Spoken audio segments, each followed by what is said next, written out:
right, welcome everybody. I'm Paul Kagabine. I'm the programs coordinator here at the Garland County Library, and I thank all of you for attending tonight. And you may have already heard some of these candidates speak here recently. Both the Republicans and the Democrats use this room regularly, as well as the Garland Good Government group. But this close to the election, you can never hear from the candidates too many times. So this probably won't be the last time you hear them speak in this room.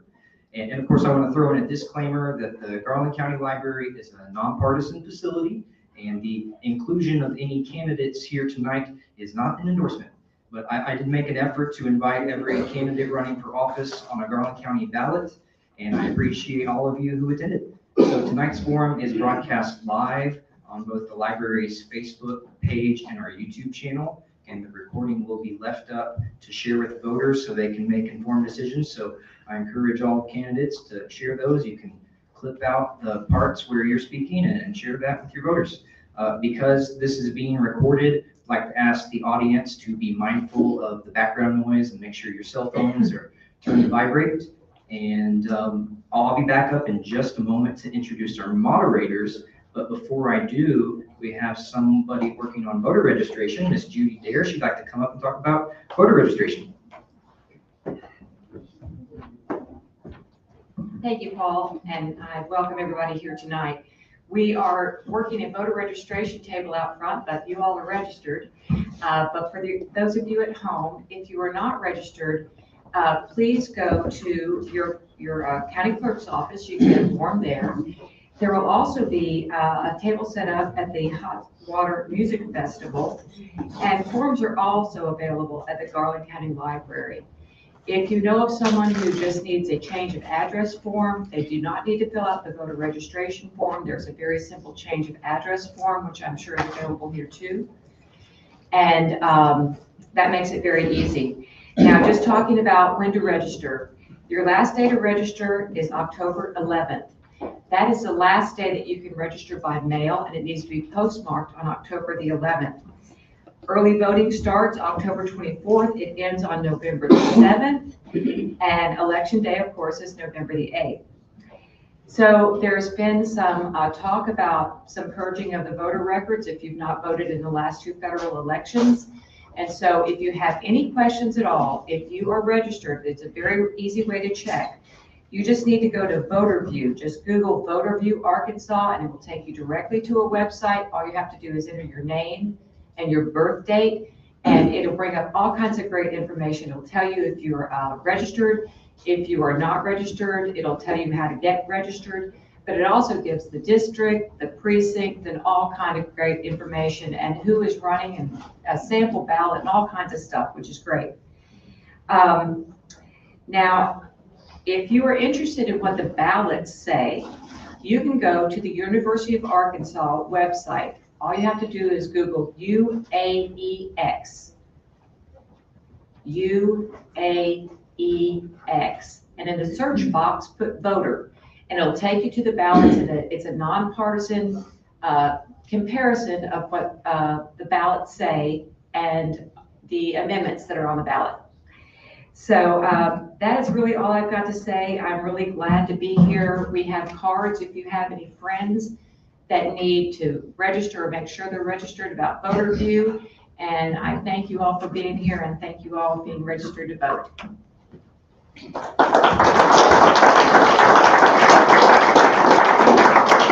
Thank you, Judy.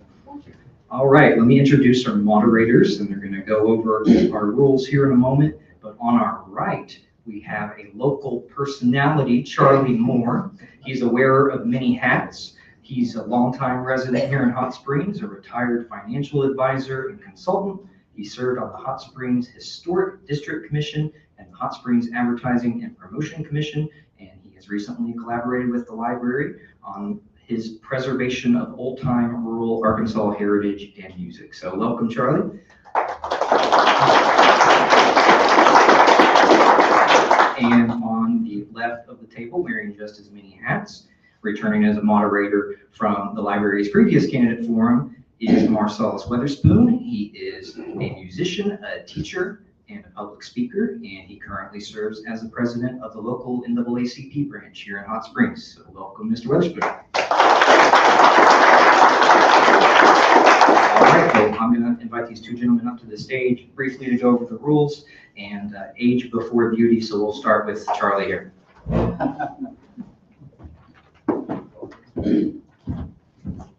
Thank you, Paul. I don't want to take up any time away from the important discussions that we're going to have tonight, but I do want to say thank you to the library for providing this forum tonight and all the other programs that they put on. And Paul, you and Adam and the whole staff are always so easy to work with.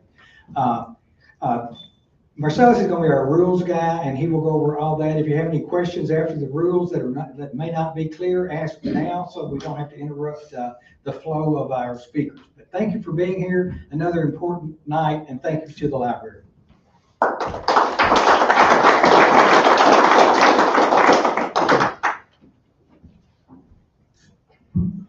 Good evening, everyone. Again, my name is Marsalis, Weatherspoon, president of Hot Springs branch of the NAACP, Unit 6013. We are proud to be the oldest civil rights organization in the country, and we are proud that this will be our 80th year in the city of Hot Springs. We were chartered on November 11, 1942, and we know that because our own Elmer Beard wrote a book called The Challengers that profiled the branch. So Mr. Beard is in the room. We also have a few other members of our local branch. If you're a member of Hot Springs branch, will you raise your hand or stand up or be counted? We're here in the building today. We're proud to be partners with Garland County Library. I'm going to quickly go over our rules so we can hear from our candidates on tonight. Since there are no candidates present that are running for statewide office, all candidates present tonight have 7 minutes total to speak and answer any audience questions, and may divide their time however they choose. Time will begin as soon as a candidate starts speaking. Time will be paused while an audience member is asking a question and will be resumed as soon as the candidate starts speaking. A moderator will give time warnings when 1 minute, 30 seconds, and 10 seconds remain. When time is up, candidates will politely be told time is up. Candidates are asked not to make inappropriate personal attacks or remarks about other candidates or voters. The audience is asked to be considerate of time and keep questions and exuberance for candidates brief. Moderators have the final discretion to interrupt a candidate. So if there are any questions at this time, please speak now or forever hold your peace. All right, hearing none, we will move straight into our candidates, and starting off, we will be looking at our candidates for mayor, and we're going to start with our own incumbent mayor, Mr. Pat McCabe.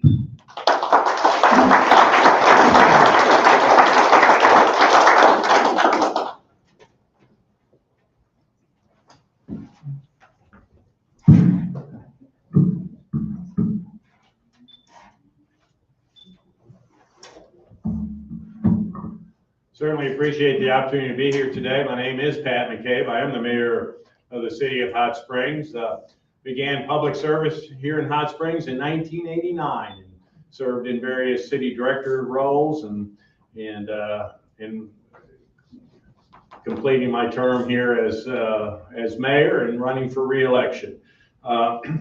Much differences between myself and my opponent. A lot of talk has been addressing water rates. You know, my opponent is really heavy on water rates, indicating that we have the highest water rates, and it's some of the highest water rates in Arkansas. He says he's going to reduce those water rates. We've heard this many times, and our water rates are pledged with the bond documents on our major infrastructure projects that we currently have underway. And there's no way that those water rates can be reduced without possibly having those bonds called. At the same time, he indicates that, well, he'll study the issue and find a way to reduce it, or he'll reduce it at the time that the bonds are paid off. These bonds are 30-year bonds. They're not going to be paid off anytime soon. The Arkansas Natural Resources Division of the Arkansas Department of Agriculture came out with their report on water rates in the month of September, here, September 2022. And the water rates for the city of Hot Springs is in the 15th to 16th percentile of all water rates in the state of Arkansas. So 84% of the water utilities throughout the state of Arkansas have water rates that are higher than the water rates here. So I don't think we have high water rates. according to the Arkansas Natural Resources Division of the Arkansas Department of Agriculture.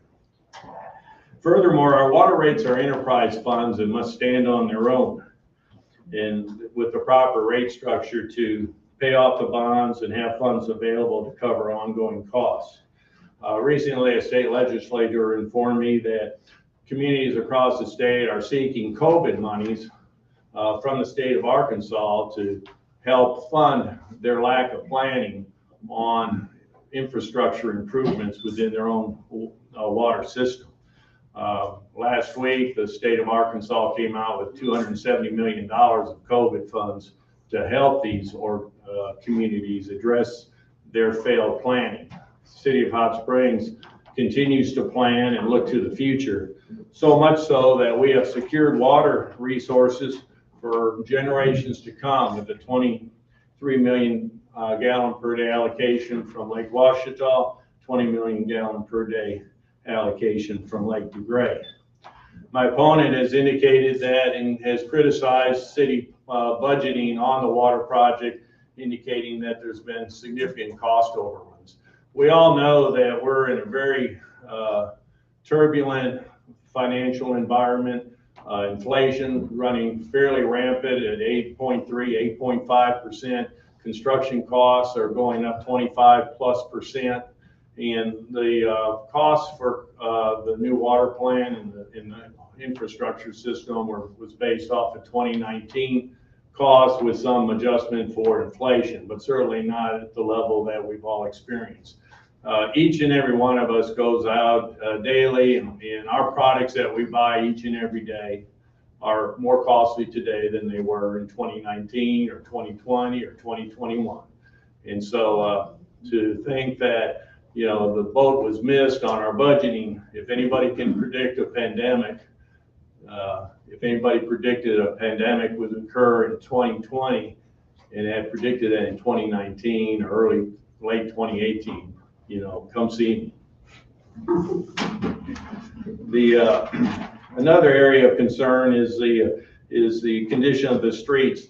My opponent has indicated we have basically failed to maintain our streets. Many of the streets that we drive on each and every day, in fact, the vast majority of the streets that I drive on are state highways, and those are the responsibilities of the state of Arkansas Highway Department.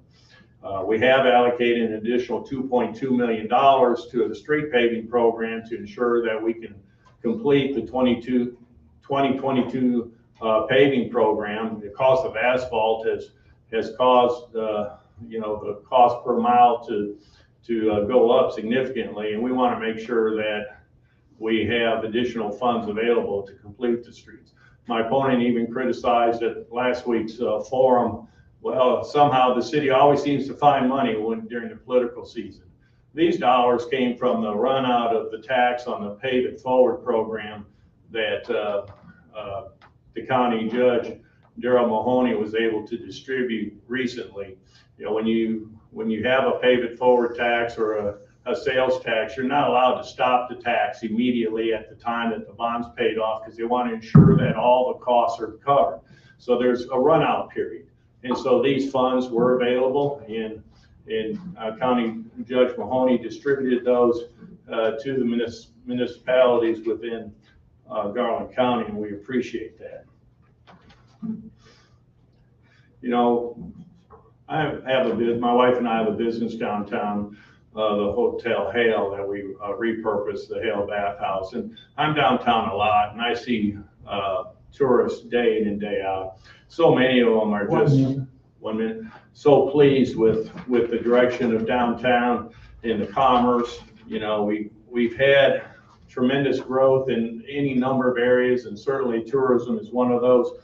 The A&P Commission, the Oaklawn Foundation, and other donors have revitalized Majestic Park, made it into a premier baseball location. We've done a lot in industrial development. We've had a lot of job creations. 36. Okay, thank you. And so we're going to continue to build out. We're going to continue to revitalize. Our goal is to make sure that we have opportunities here for everyone. My name is Pat McCabe. I am the mayor of Hot Springs, and I ask for your vote and support. Thank you.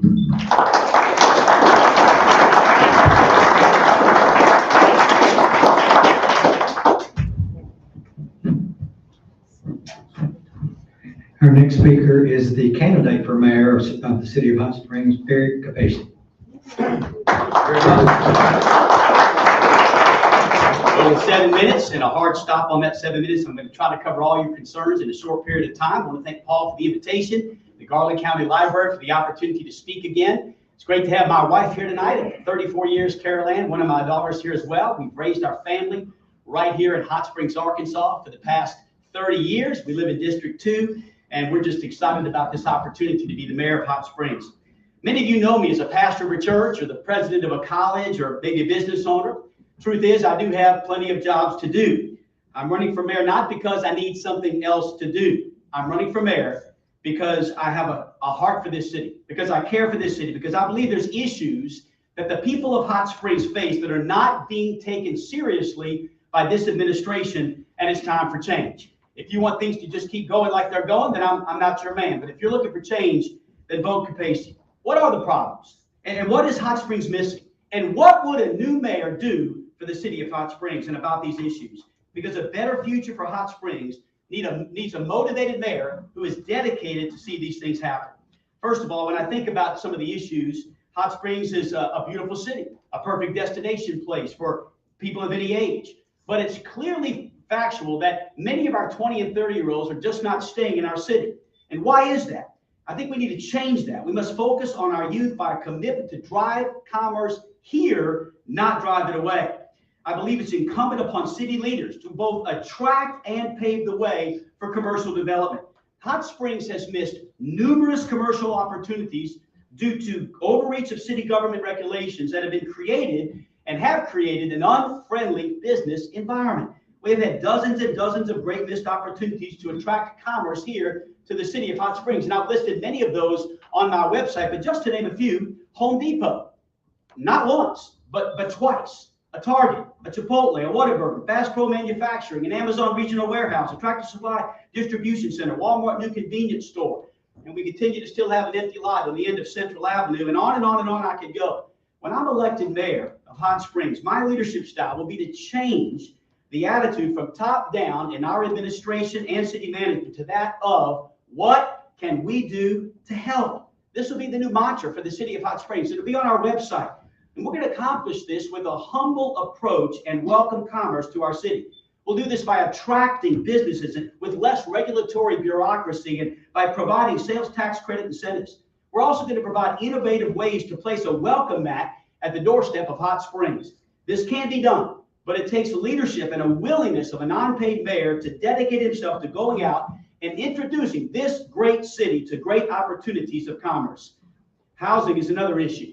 I think another important issue that our city is facing is a major shortage of housing, especially low-income housing.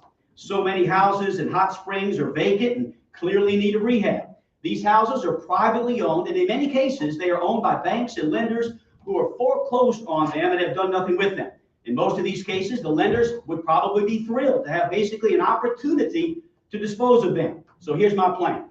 It would be to establish a public-private partnership with owners of long-term vacant houses that are in need of rehabilitation. And through the use of state and federal grants, we could provide funding to our private partner to acquire these homes with certain stipulations that they only be rented to qualified lower-income tenants. Many Hot Springs realtors estimate that there's nearly 200 of these houses within our city. Additionally, I'd like to launch an all-out effort to visit and invite newcomers to Hot Springs, many of whom have been here and have not received a welcoming attitude from the city. I will accompany the various commercial developers and visit these large Fortune 500 companies to come to Hot Springs and to develop their businesses. And this will drive the need for additional multi-family housing. I'll specifically invite large multifamily developers to come to Hot Springs to meet this need once new commerce begins. And I think people are just waiting on two things. Number one, a welcoming attitude. And number two, an invitation to come back to the table. Thirdly, our water and sewer rates are enormously high for every one of us. I know that my opponent seems to think that this is not necessarily an issue, that the people of Hot Springs are not aware.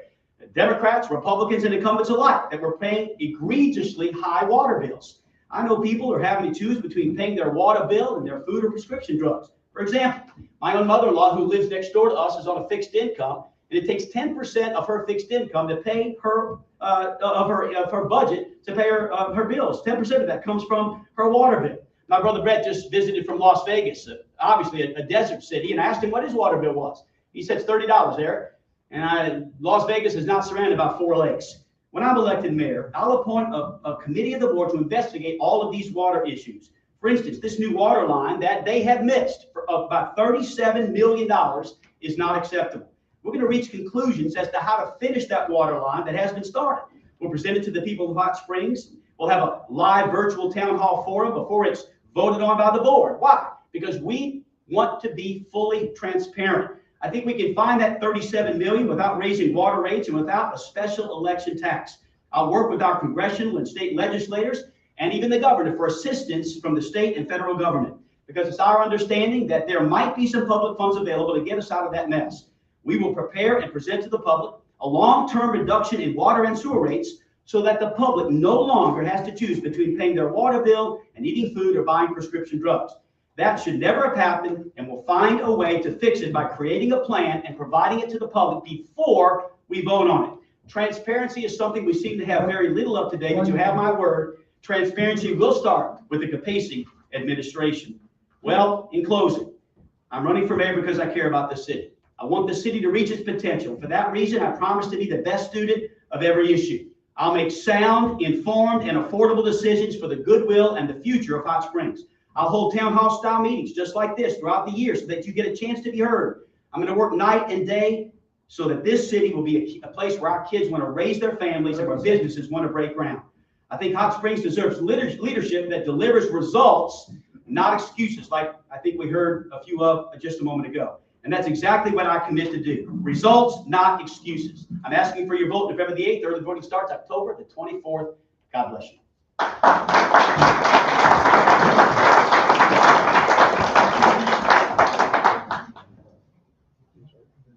We will now have candidates for City Director for District 2.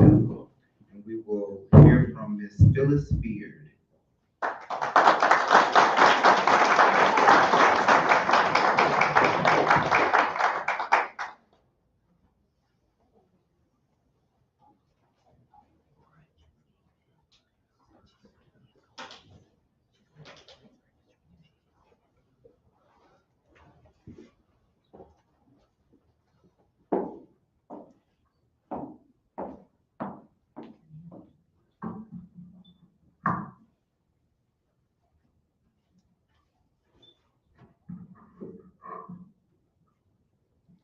Hello, everyone. I'm Phyllis Beard, candidate for City Director in District 2.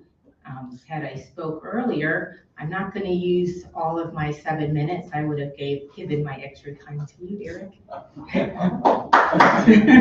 I know that people appreciate brief speeches, so that's what you're going to get from me. And the long speeches are also good too, because some people have a lot of things they want to cover.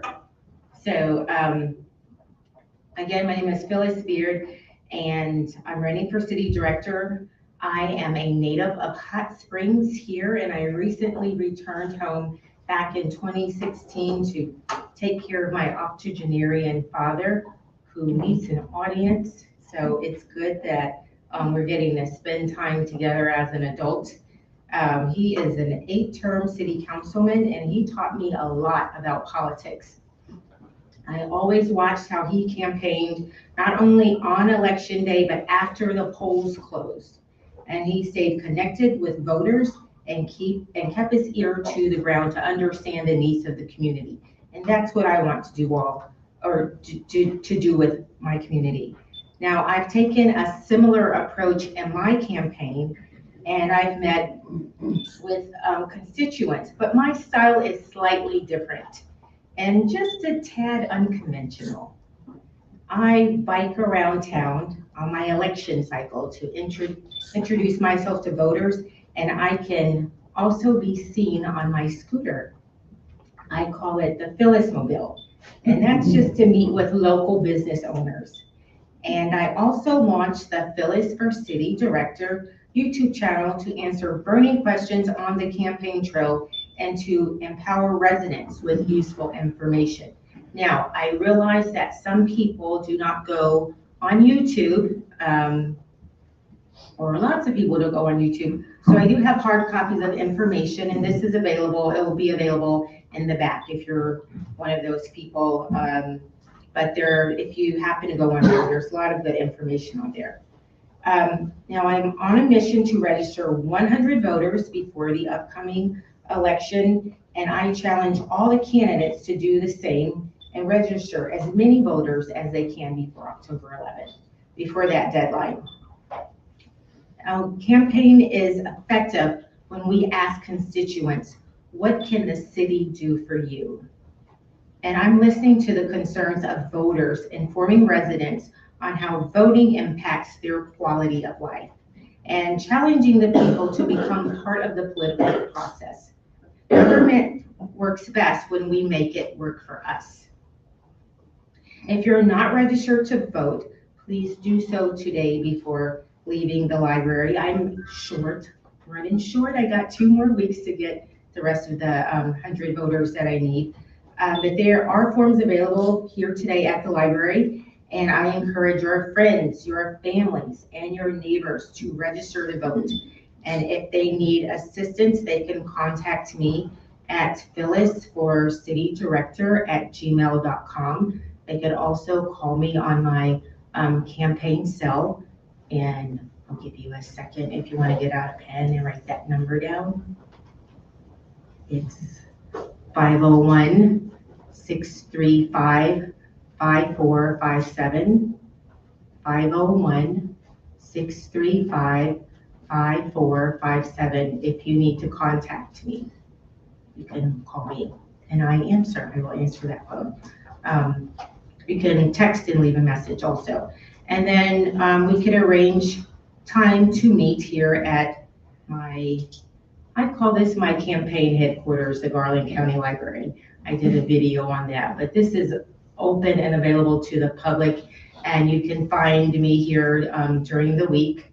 Sometimes I'm out talking to voters, but I ask that you please do not send any money or packages to me here at the library. I just might not get it. Okay.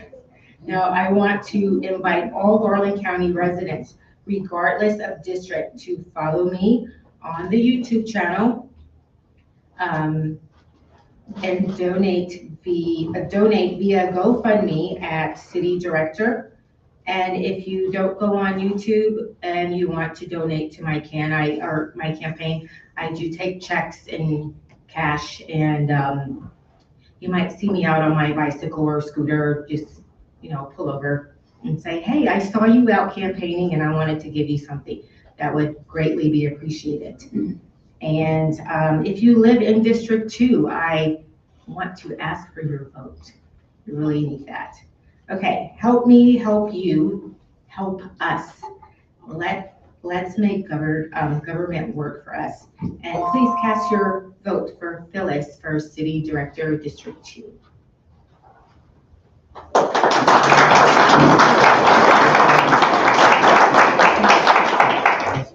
Yes, how much time do we have? You have a minute and a half. Okay, does anyone from District 2 have a question? And if not, I'm going to donate. Can I donate to a candidate out here? No? Okay. I just hate wasting time, information. Thank you.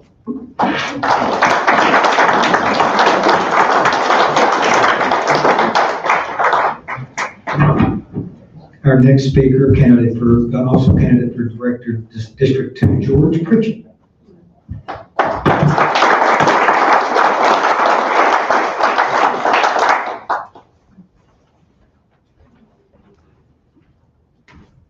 Thank you for having us at the library. It's always wonderful when you have an opportunity to speak to people, tell them what you'd like to accomplish if you get elected to the office. I've been preparing for this job for the last 18 years or so. I became an activist somewhere 18, 20 years ago, worked on a number of projects in the city. had some success. We stopped some things, we lost some things, but it's an ongoing process. I'm not going to belabor water rates. Here's an idea that no one ever seems to mention. You know, we could slow our water program down. Now, would that cost us more in future years? Possibly so.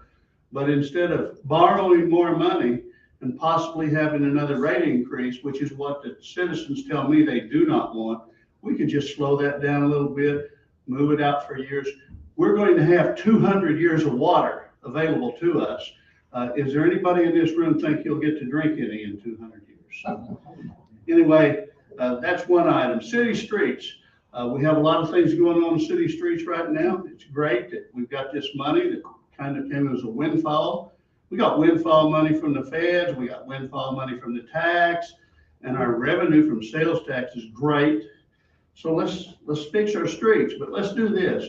People tell me all the time, you know, my street's on that list, but they never get around to it. I suggest, and I'll work to freeze the top 10 items on the list every year. And until those are done, we won't put new items in the top 10. Now, someone will say, well, some are worse than others. Sometimes it's just a squeaky wheel that gets all the grease, folks. Crime in our city, and I want to commend our city police. I want to commend our Garland County Sheriff's Department for both doing a good job. However, I want to give you a couple of statistics here. And one of them is that in the city, we have per capita crime of 659.7. And we have 38,000 people in round numbers in the city. In Garland County, 700 miles, 20 times the size of the city approximately, we have per capita crime of 211. So what's this county doing different than what the city's doing? Obviously, we have a lot more people. There's 100,000 change in the county and only 38,000 and change in the city. Wasteful spending. How many times have y'all read in the newspaper, heard on the radio that we've got another study going? If we count parking spaces in Hot Springs one more time, I will pull all my hair out. Because we've only counted it more times than small children can count. You know, most kids can count to 3 or 4 by the time they're 2, and we've done it that many times. And you know, there's one thing that hasn't changed in any one of those. There's no more dirt in Hot Springs city limits or in the area of which they're counting to park. Would you walk from the Chamber of Commerce to the Majestic property? I think not. That is how far they counted parking spaces for the last study for what they were going to use the Majestic property for. Wasteful spending. That's wasteful spending when you pay and pay and pay. Now, we also have homelessness that we want to talk about. We have the city considering a $700.75 million homeless shelter, but they can't find anybody in our community interested in running that. I wonder why. So we're going to send a request for proposal out to other communities. But once you get this homeless shelter, how are you going to pay to operate it after the pandemic money's gone and maybe we have a turn down in our money? I don't think that's a good idea. I think if you build it, though, they will come.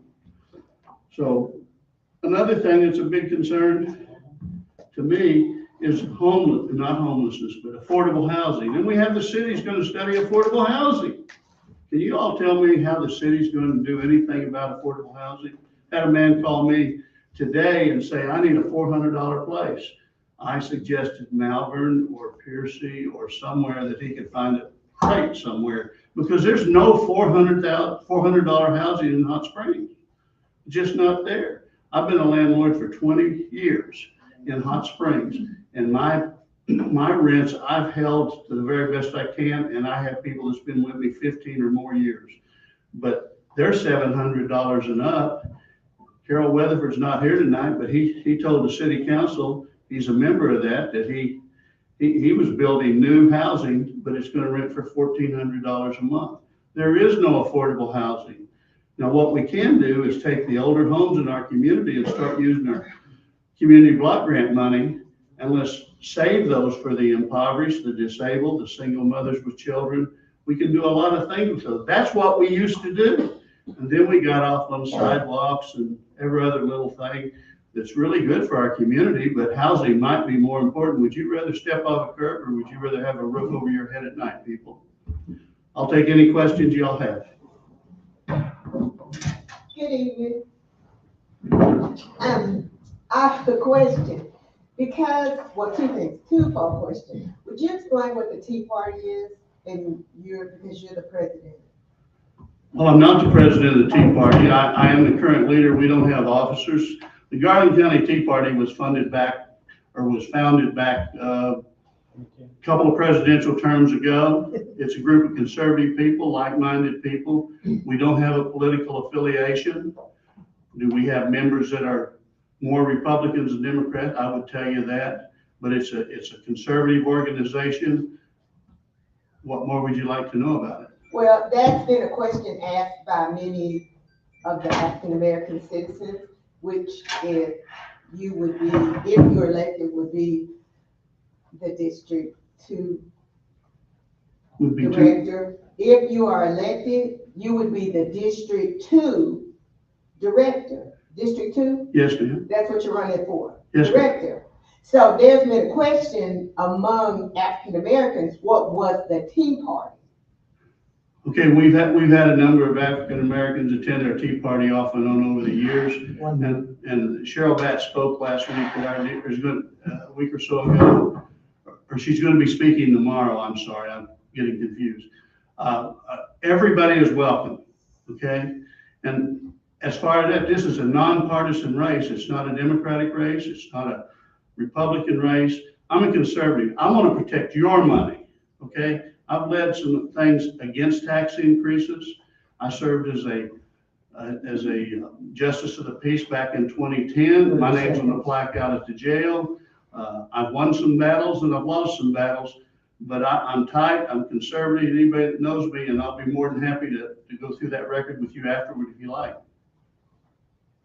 How do you plan to represent the predominantly Black community in the district? The same way I'm going to represent every person in our city.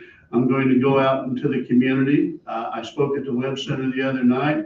I told them I'd be following Ms. Garcia's situation where she holds parties or she holds meetings, and I would have those kind of meetings and take input from the African American community and all others that will attend. Thank you.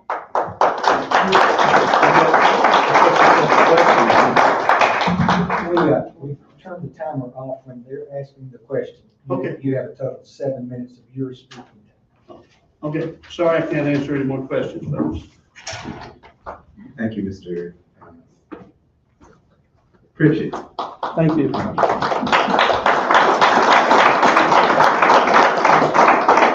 our last candidate for District 2 is Ms. Cora Jones.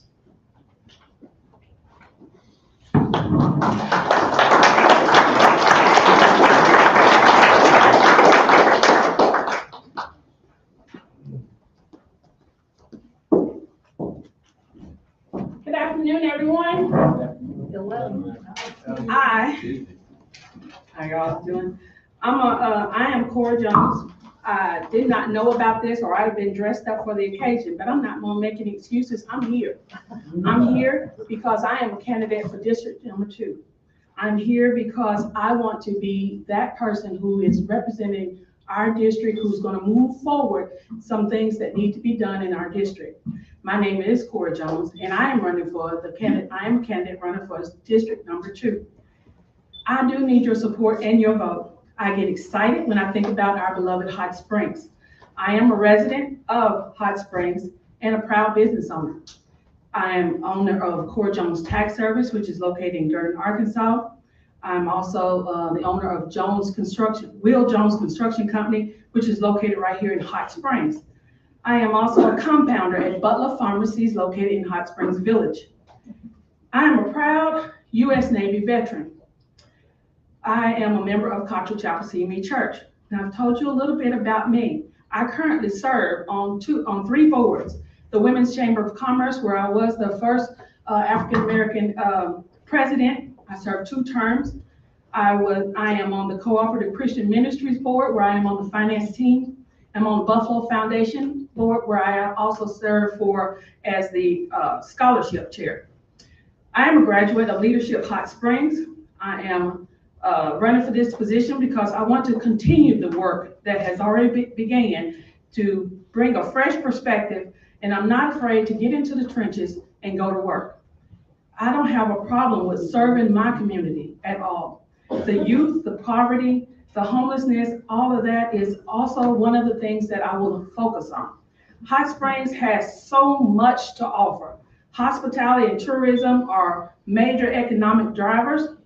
We know that a large percentage of this comes from people come here for Oaklawn Racing and Casino, but I want to expand that where more people go downtown, to see the parks, to see the mountains, to see the bathhouses, to spread some of the spending more into downtown. If we can build up our city by bringing in more people and more businesses, I think Hot Springs would be a wonderful, wonderful place, more than what it is now. I'm a proven leader that gets things done. Serving as your director will be another opportunity for me to do just that. This is about our community. Our community has plenty of resources available to our citizens.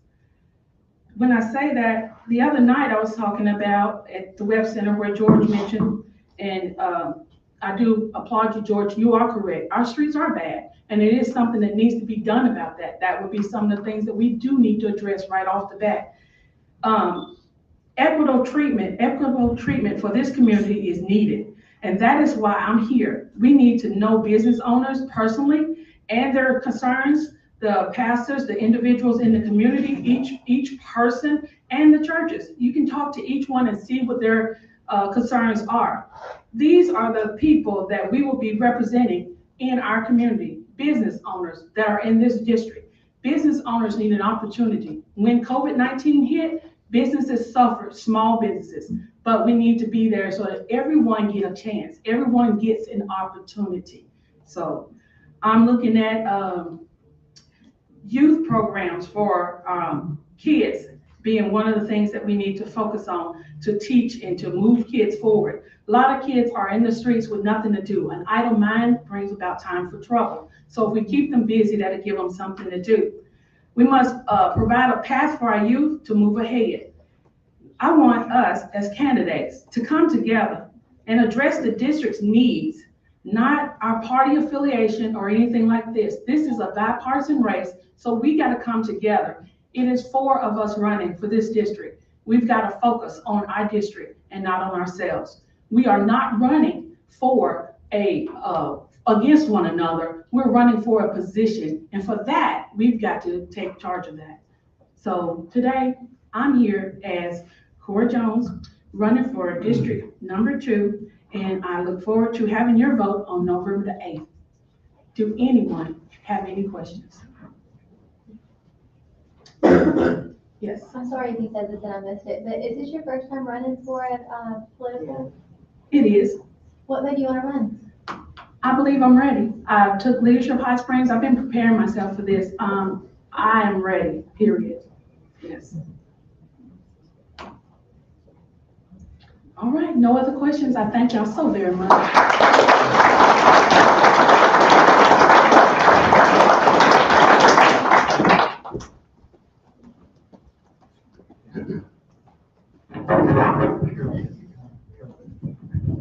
Our next speaker will be District Number 4 candidate, Dudley Webb.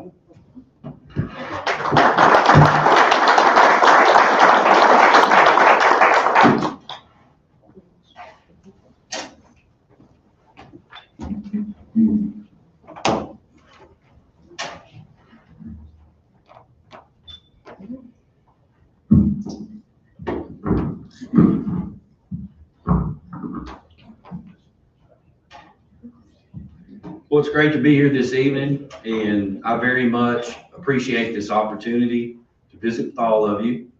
I am Dudley Webb III, the new voice for new leadership in District 4.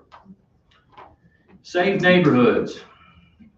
The residents of District 4 are tired of being in fear for the safety of their family and their property. The residents of District 4 want a director who will address this issue head on and take steps to bring safety back to our neighborhoods. I'm here to do just that.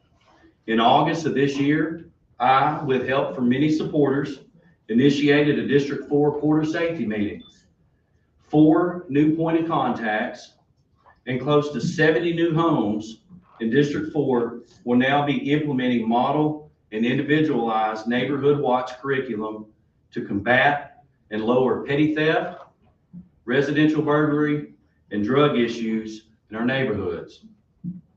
These meetings will continue, and it's my hope and desire that these numbers of helpful residents will grow to increase the point of contacts in District 4.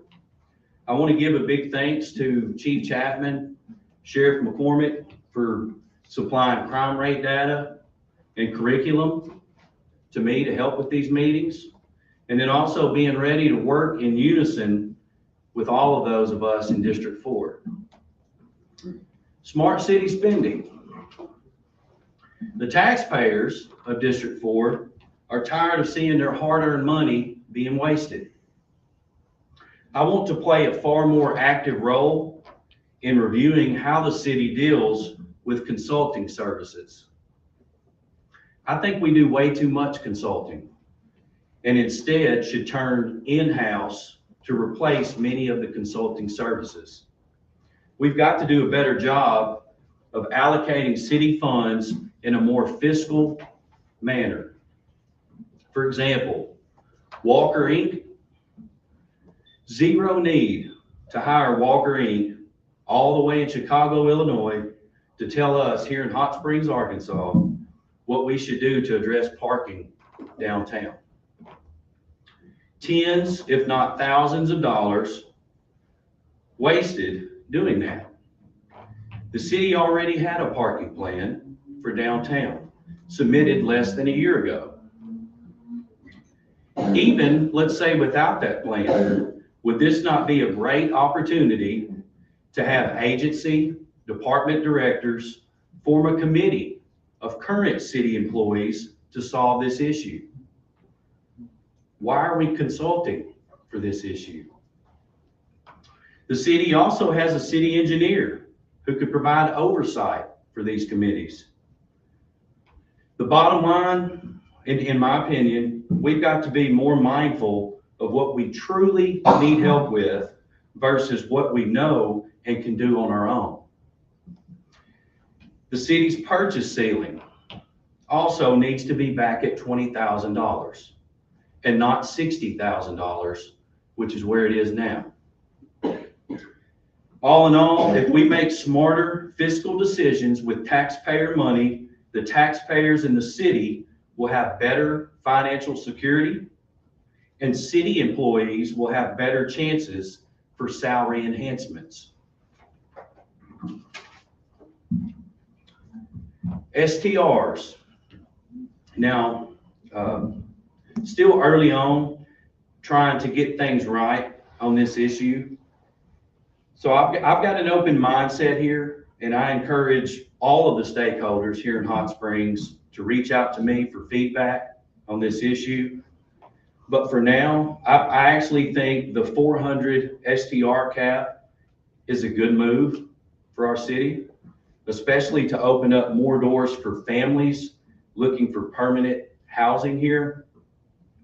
I do think, however, that the city should be more supportive of neighborhood POAs, and that is in terms of their current bylaws for regulations and policy on STRs.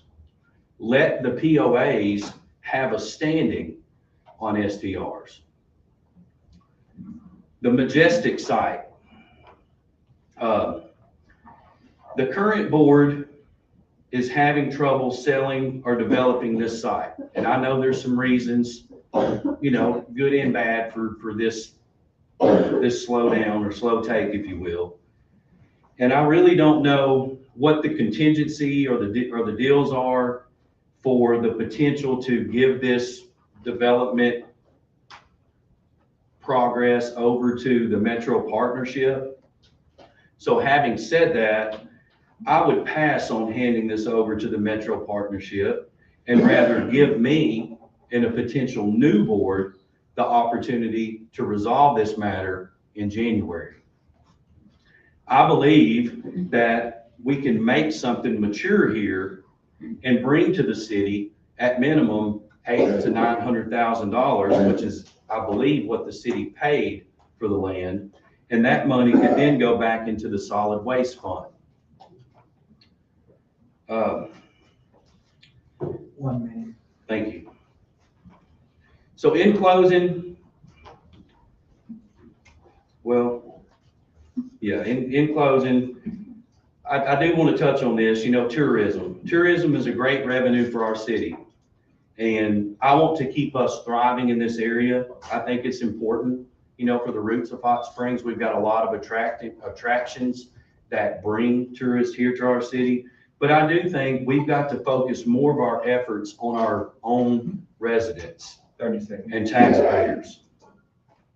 I think we've got to do a better job of putting our residents first and not the tourists. We've got to take care of each other. If you're a taxpayer and a resident of Hot Springs, I'm here to serve you. 10 seconds. And if you're a resident in District 4, I need your support to win, and I want your vote, and ask for your vote starting October 24th. Dudley Webb III, thank you.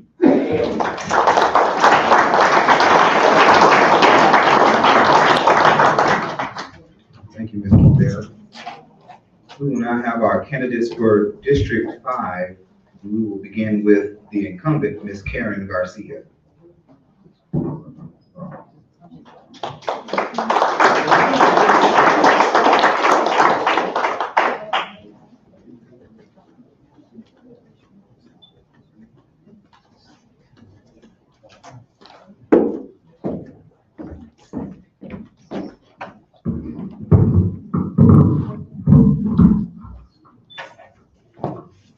Thank you, and appreciate being able to be here with you this evening. And I really want to thank Paul, everyone that has worked on this event, the ladies in the back, and everyone involved from the library, and our volunteers helping make this successful tonight. And this facility. I love this library and all they did. And I want to thank, let's give them a hand. And thank you. I also wanted to first give you an announcement that I just got this afternoon, because there's some residents here on Files Road, but a lot of us that don't live off Files Road use it a lot in getting around the city. And tomorrow and Thursday from 9 a.m. till 3 p.m., the southbound lanes will be closed for some power line work in the area from Central to Mawview Court. So you may want to be aware of that if you're coming out on Files Road and go another way, or be prepared for delays. I am honored to serve District 5 as City Director for Hot Springs. I love this city. I love this county. I love the people in the city and in the county. I am the experienced fiscal conservative serving on the board. My top 2 priorities are public safety and our streets. In public safety, police, it's important to keep the adequate funding. The half-cent tax that was passed for police and fire back in the late 90s, gasoline was $1 a gallon. And it's over $3 and has been a lot higher. So that does not fund the needs of the police and fire departments from that tax that is still wholly dedicated, but it takes several million more dollars to adequately fund. We recently did get a windfall, if you will, but we got some recovery money from the federal government that our tax money came back to Garland County. And we've got some recovery funds, and we just had $11 million allocated to us, and we have spent some of that money for the police department. It's important for them to have the equipment, not only to keep us safe, or to keep them safe. They need the bulletproof vest. They need the body cams. They need the cars that will run. We've had a delay on getting automobiles because of the supply chain issues, but we need to keep them safe. We need, the fire department has had unfunded needs for as long as I can recall. And how many of you would like to save money at the same time improve our safety here in Hot Springs?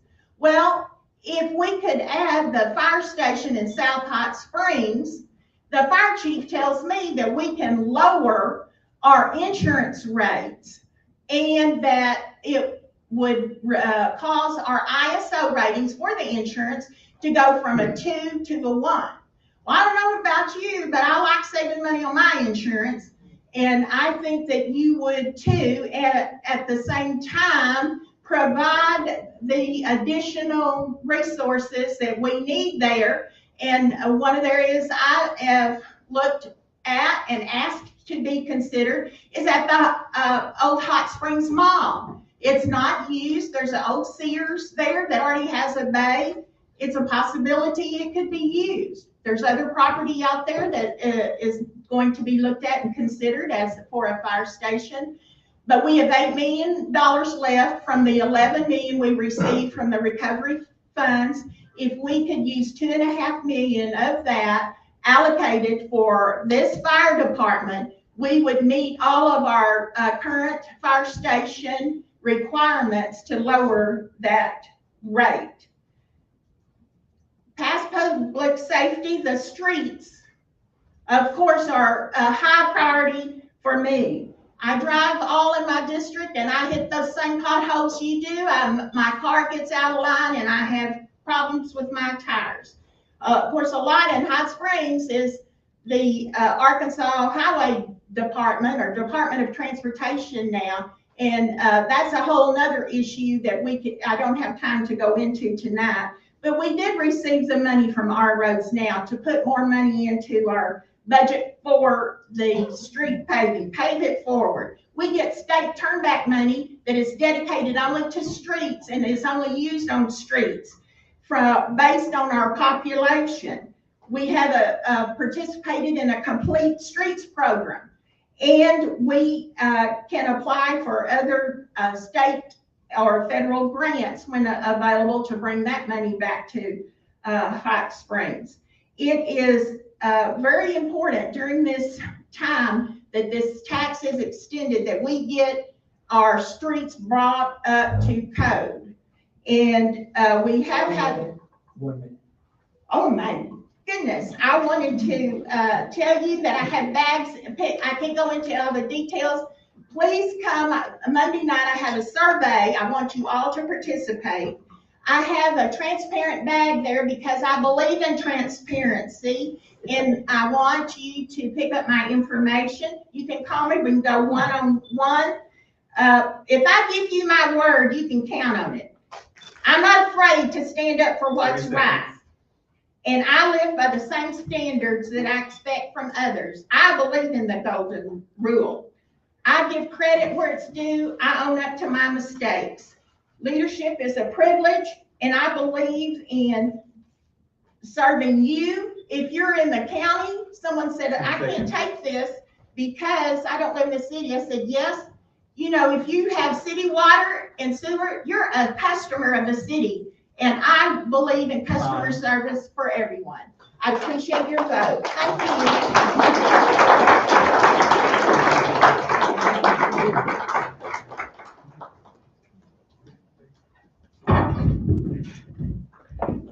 Our next speaker is City Director, District 5 candidate Chad Polk.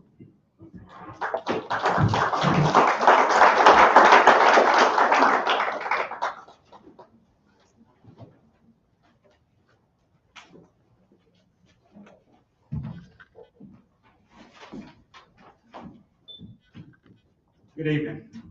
Last time I spoke, I didn't have any notes. I just shot from the hip. This time I have notes, so that's progress right there for you, instantaneously.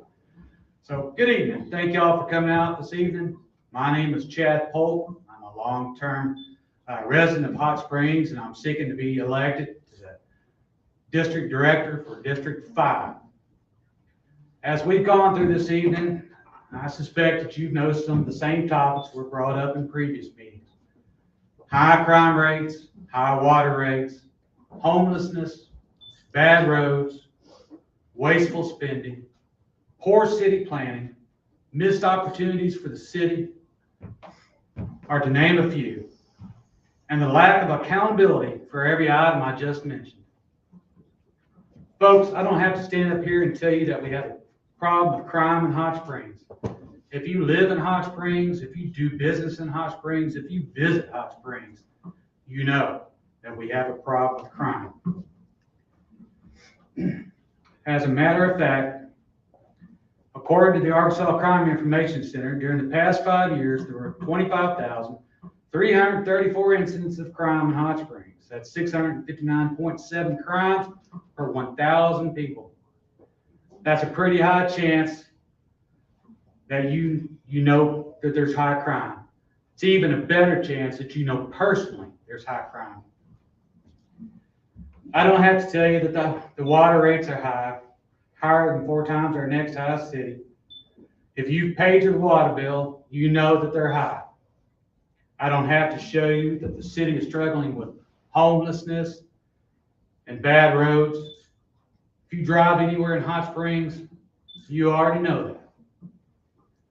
Folks, these are not new issues, but it seems like they only get brought to the light of day every 4 years about the same time.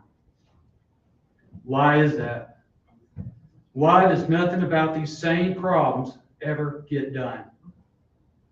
I believe it's because we, the citizens, me and you, of this city are not holding our elected officials accountable for what they've been elected to do. And worse than that, we're re-electing them back into the same positions and expecting different results. Folks, Albert Einstein labeled that as insanity, doing the same thing over and over again and expecting different results. My opponent has been elected twice and spent 8 years in this position. It's time to hold her accountable. I think she knows it. My name is Chad Polk. I need your vote. Hot Springs needs new leadership. We need it now. Thank y'all.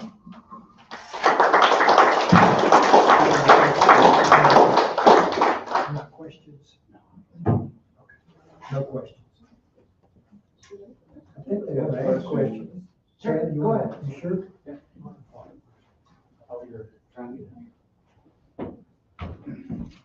Go ahead. I'm sorry. Who has a question? Yes, ma'am. I wanted to ask somebody else who's up there before too. Where are you getting the crime statistics and what are the crimes? I think I stated that in my notes here. I mean, I want to know how much is breaking and entering, how much, I want to know what the crimes are and how much you've got in the level. I don't think it lists the crimes individually as what they are. I know theft's up and larceny's up a little bit in the city. You know, overall, the crime's been down for the past 5 years. It steadily has come down. But compared to what? I mean, our crime rate 5 years ago was astronomically high. It's still high to this day. They're making progress. I'm not saying they're not. But a lot more needs to be done. And these are not new problems. And why are we having to deal with these problems year after year after year? You know? So what would you do? Well, first of all, like I just said, you've got to start holding these guys that are in these positions and women accountable. You know, first, the way to solve any problems, you have to identify the problem first. And then you have to come up with a solution. And then you have to act on that solution to get it fixed.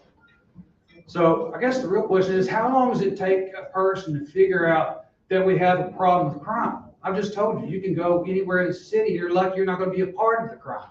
So is that Chief Chapman, Chris Chapman, and Billy Harberton you're talking about? That have made progress. They're the police chief and the assistant police chief. Yes, ma'am, I know who they are. Well, I'm saying, so how is the city director going to correct the crime? Well, we all have a role to play. I'm not only going to be the city director for my district, District 5, I also get to weigh in on other districts and things that affect the whole entire city, not just my district. Any other questions? Yes, sir. So, from my perspective, you get all these problems. Can we get some solutions to the problems you mentioned? I just told you, the first thing you have to do to solve these problems, start holding the officials accountable. That's the first thing you have to do. Make sure the people that you elect are doing what they said they were going to do, and that's holding them accountable. So, you said hold them accountable for what they're saying they're going to do. What are you going to do about homelessness? What are you going to do about the roads? What are you going to do? That's what we're wondering. We want to know what you're going to do. We want to know more than just. Well, I can tell you what I'm not going to do. I'm not going to send it out to Chicago for them to have another study done on how many parking spaces. I'm not going to send it out to Ohio to see what the crime is and who's perpetrating it. We already know. You live here in the city. Our city chief of police already knows. You have to formulate a plan and you have to act on these issues. Now, I haven't spent 8 years in this office. I don't know all the details and all the ins and outs, but I do know 8 years should be plenty of time to figure it out. So, any other questions? Thank you. I appreciate it.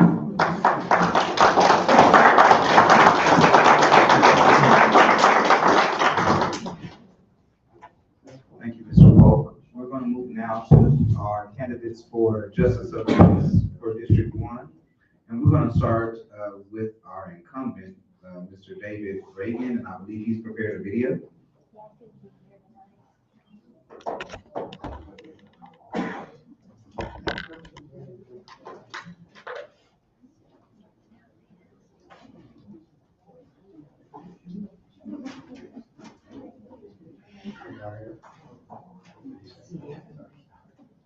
Are we having a good time out there? Everybody got a joke?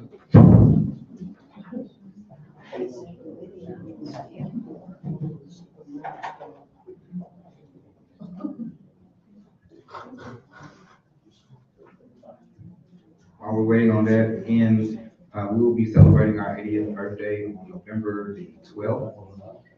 It's going to be hosted at the historic Roanoke Baptist Church. We would love for you to join us. It's going to be at 6 p.m.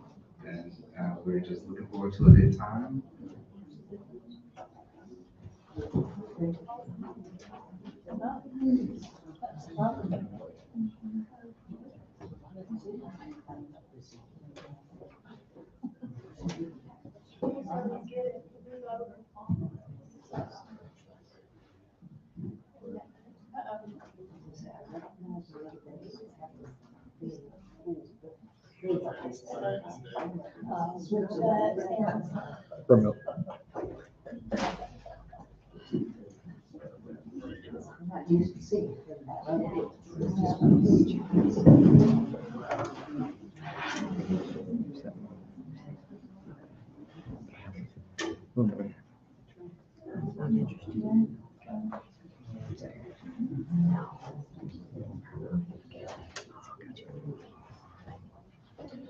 Paul, what other programs does the library have coming up?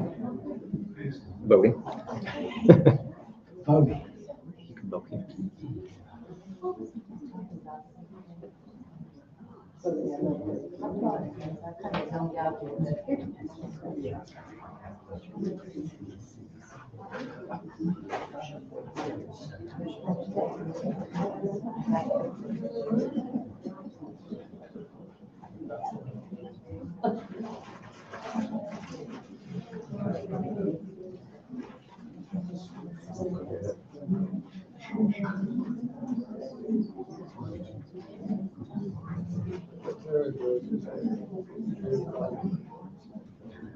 Hi friends, my name is Dave Reagan.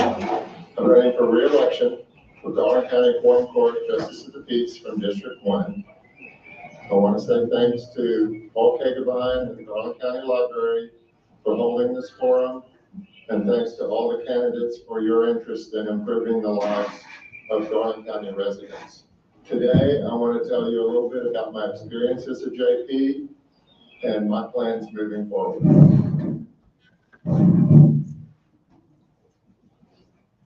Since 2012, I've served on Quorum Court as Justice of the Peace from historic and beautiful District 1, which goes from the Belvedere in the north to Grand Avenue and Ridgeway south to the Quapaw Prospect District and Cedar Glades Park in the west.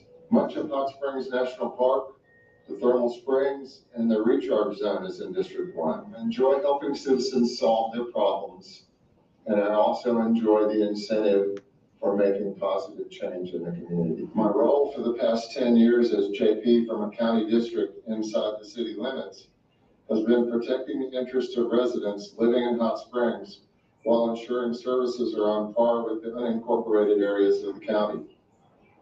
This often means discussing issues with people in various levels of government, from neighborhood associations to our federal legislative delegation.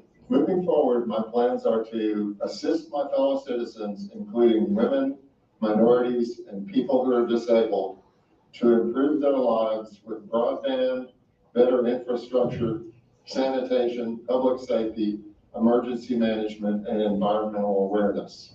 Protecting our unique, pure, and finite natural resources is an issue of true importance to human survival. We need to control sprawl and related environmental degradation by allowing trees to grow that cool and clean our air, water, and soil. Clean water, air, and soil sustain what we rely on for life. Tourism is one of the cleanest industries there is, and we have abundant hospitality-related jobs thanks to Hot Springs National Park, Ouachita National Forest, the Diamond Lakes, and world-class rivers and trails. My involvement in building community started in the 1980s when we moved into a historic but declining neighborhood. We bought an older home in District 1 and live there to this day. Since that time, we established a nonprofit community association to address illegal acts in the crumbling infrastructure by partnering with local, state, and federal agencies. The neighborhood association protected the privacy of individuals making complaints, and the illegal actors were stopped. At that point, improvement could begin. Since then, First District NPOs have been awarded millions in federal, state, and foundation grants to improve drainage, sidewalks, bike lanes, and conditions in public parks and along traffic corridors. Making streets and sidewalks wheelchair, pedestrian, and bicycle friendly encourages active transportation and healthy lifestyles. Owner occupants stabilize neighborhoods and build mutual trust.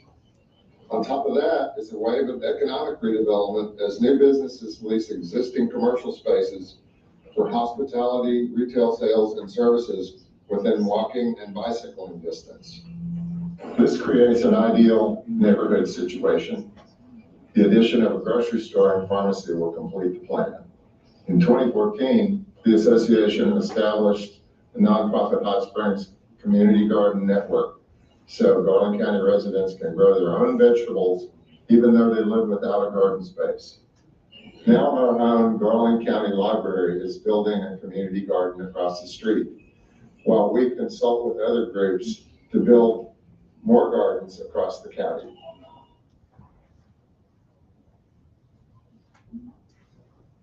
As a teacher, I can't resist one little civics lesson.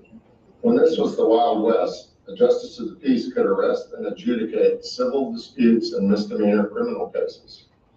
But those duties went away when circuit judges took over. Officiating weddings is a commission left over from those days. In Garland County today, a JP is one of 13 members of the Quorum Court, which functions as a county legislature, holding the purse strings and debating ordinances and resolutions to fund services that improve the lives of county residents. Whether it's law enforcement, better roads, elections, animal services, sanitation, environmental protection, emergency services, historic preservation. The list is long. The 2022 annual budget is $75 million. The Quorum Court was established to check and balance the county judge and other county elected officials. I serve on the Ordinance Committee, Human Resources Committee, and Public Works, Buildings, and Environment Committee. I also attend annual budget committee hearings to learn how each department spends its taxpayer funding. I also attend annual conferences to learn about changes to laws and court opinions on legal challenges to county legislation. The Quorum Court often passes resolutions authorizing grant applications from federal and state agencies for innovative solutions. One example is the Sheriff's Office grant to install laptops with internet hotspots and patrol units for fast access to law enforcement databases.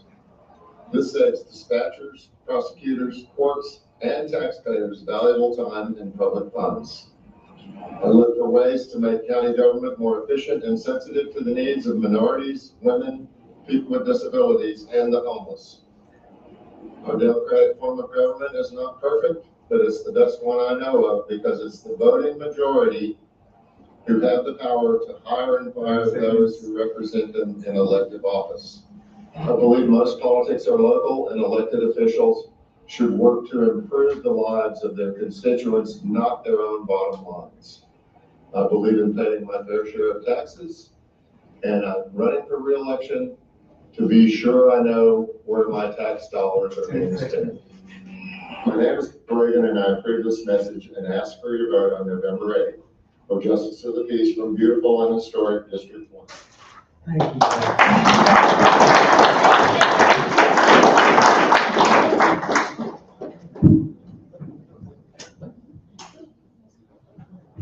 Our next candidate for Justice of the Peace, District 1, Micah Broughton.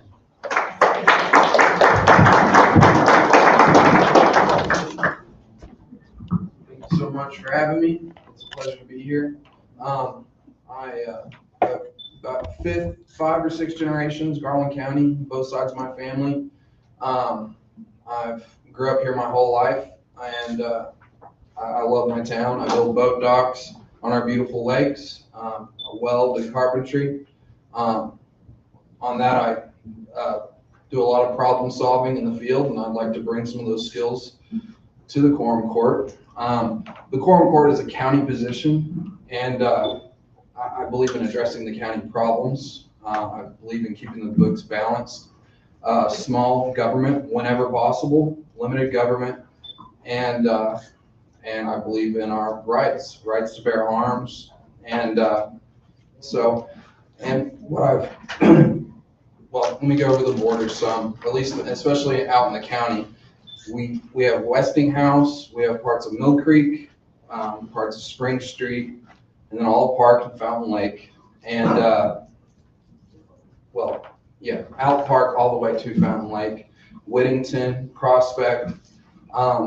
And what I've experienced out in the county, knocking on doors, is that people didn't even really know they had representation.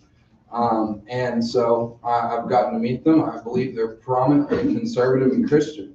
And I believe to bring a Christian conservative voice to the Quorum Court and to that District 1 seat.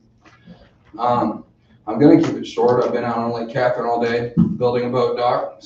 And I'm wanting to bring new face and bring a new face and a new perspective, not just to the Quorum Court, but in general. We're starting a Young Republicans of Garland County group here in Hot Springs, and right after this, that's where I'm going, and so to vote on our members. And I think we're doing really good things and having young representation, and keeping things new and moving forward. And I believe I'm the person to do that, and I believe I'm the right choice, or I wouldn't be running. So I really appreciate y'all having me here.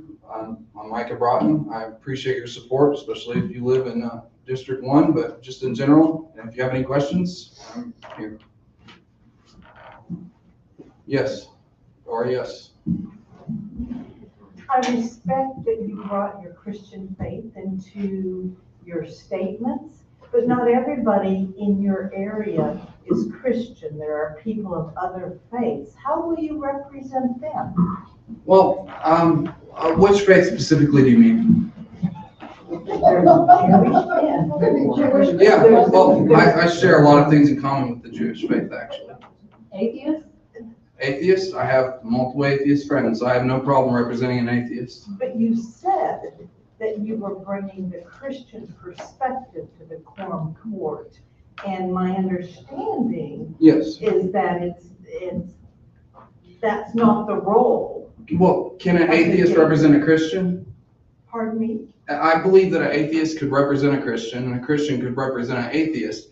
The main primary point is that you represent and keep a balanced budget and you listen to your constituents' needs.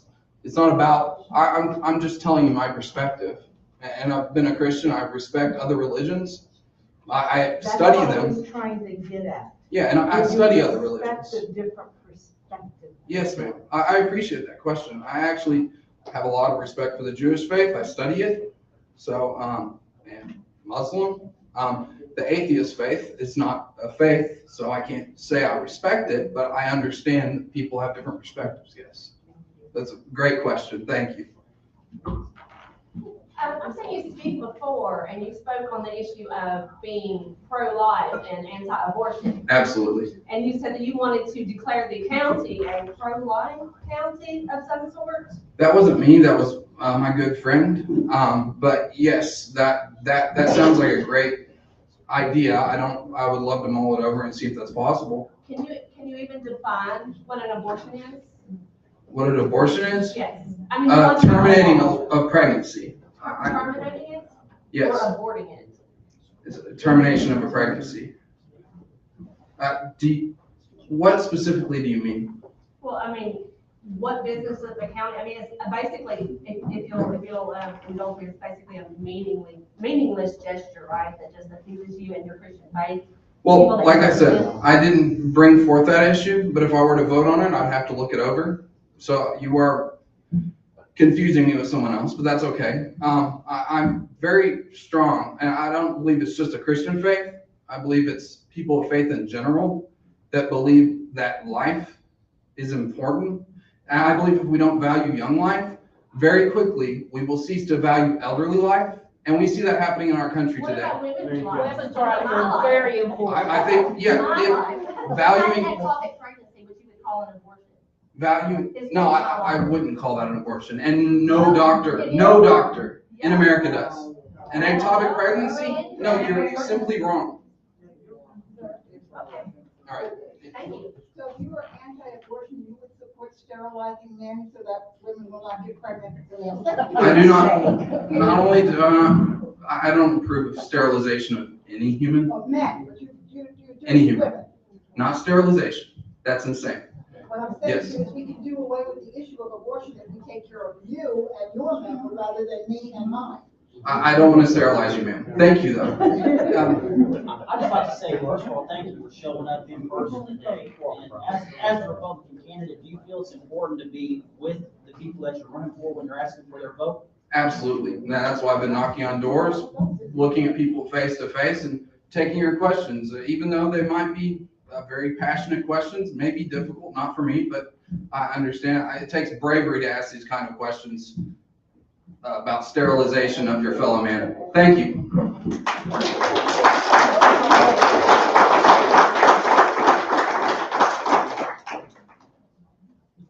Thank you, Mr. Bronson. We're going to move on to the candidates for state representative for District 84. And we're going to begin with Ms. Michelle Gates Robert for the Democratic Party.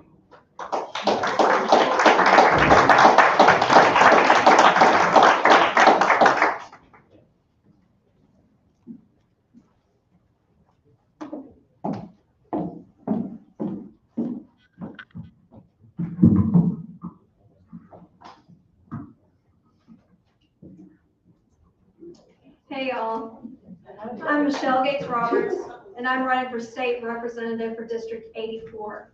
and I'm really excited to be here with you tonight. A big thank you to Paul and to the library and to our moderators, for all of you here in person and for everyone watching at home, whether that's right now or sometime tonight or tomorrow. As a child, I moved around from one small town to another for my father's job. Hand-me-downs and leftovers were a way of life. And even to this day, you'll have to search through the makeshift Tupperware of butter tubs and Cool Whip tubs to find what you're looking for in my fridge. Now, when I moved, there were two places my parents would take me to first. First, we would find the local church, and then we would find the local library, because those were the two most important things for our family. My father is an avid deer hunter and fisherman, so I can clean a gun and cast a line with the best of them. That's right. He also taught me lessons of integrity and fairness. And it was my mother who taught me the lessons of empathy as she cared and loved for our neighbors and family.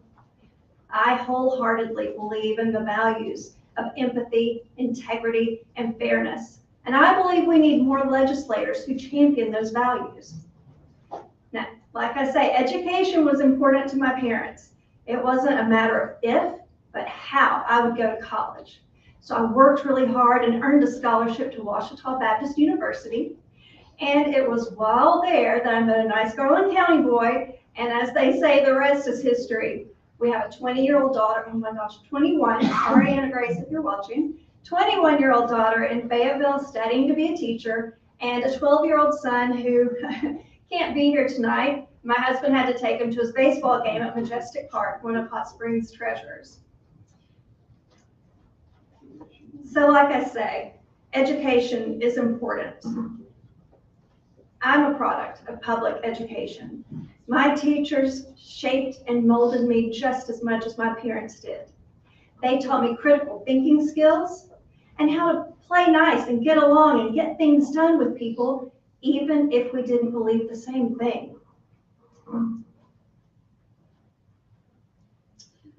So here's the thing, education is important. Our teachers are important and we need to invest in them. Did you know that we have $1.6 billion sitting in a piggy bank in Little Rock? I think we could use some of those funds to give our teachers a raise.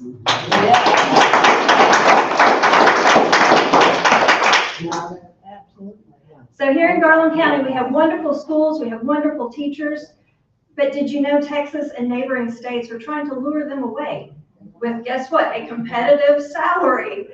Now, like I mentioned, my daughter is studying to be a teacher, and I really want her to come back to Hot Springs to teach, but she doesn't know if she'll be able to afford to do so. So the bottom line is that if we invest in our teachers, we get better outcomes for our students. These students who are going to be our next doctors, lawyers, HVAC repairmen, park rangers, we need to invest in these.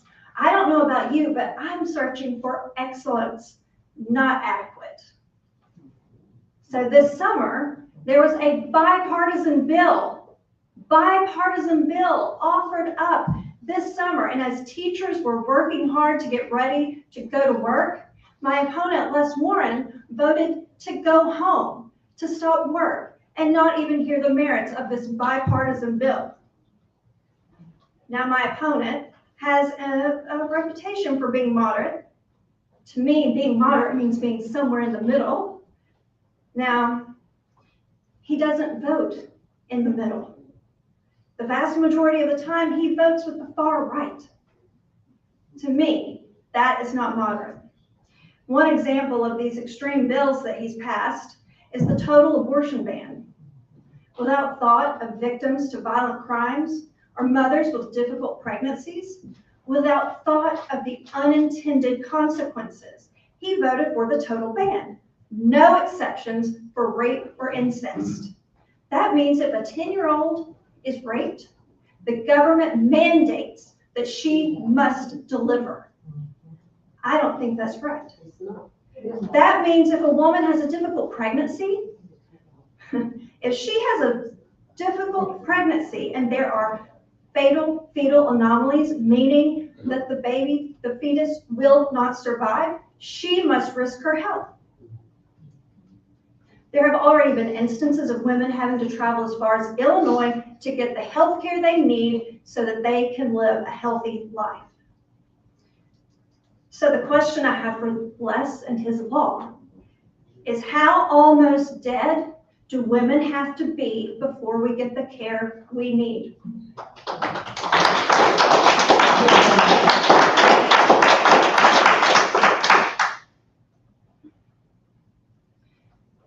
I've had miscarriages. I've had difficult pregnancies. I'm blessed beyond measure with the 2 healthy children I have with my health intact. And I can tell you that my physicians, my husband, and I have had to sit in the exam room having those difficult decisions and conversations, many nights filled with tears and prayer. And the last person I want in the room with me is Les Warren or any other legislator.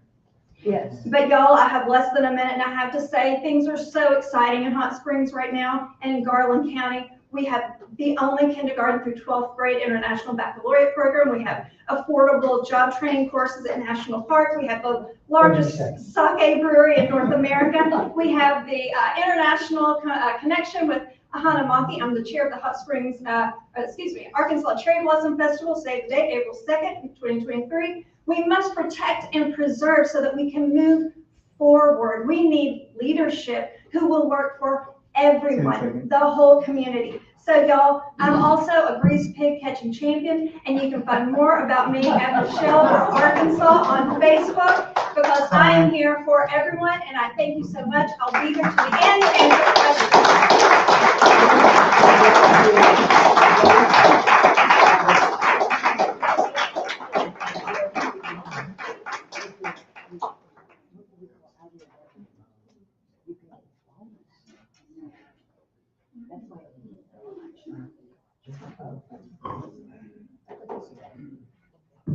Our next speaker is the Republican Party candidate for District 84, Les Warren.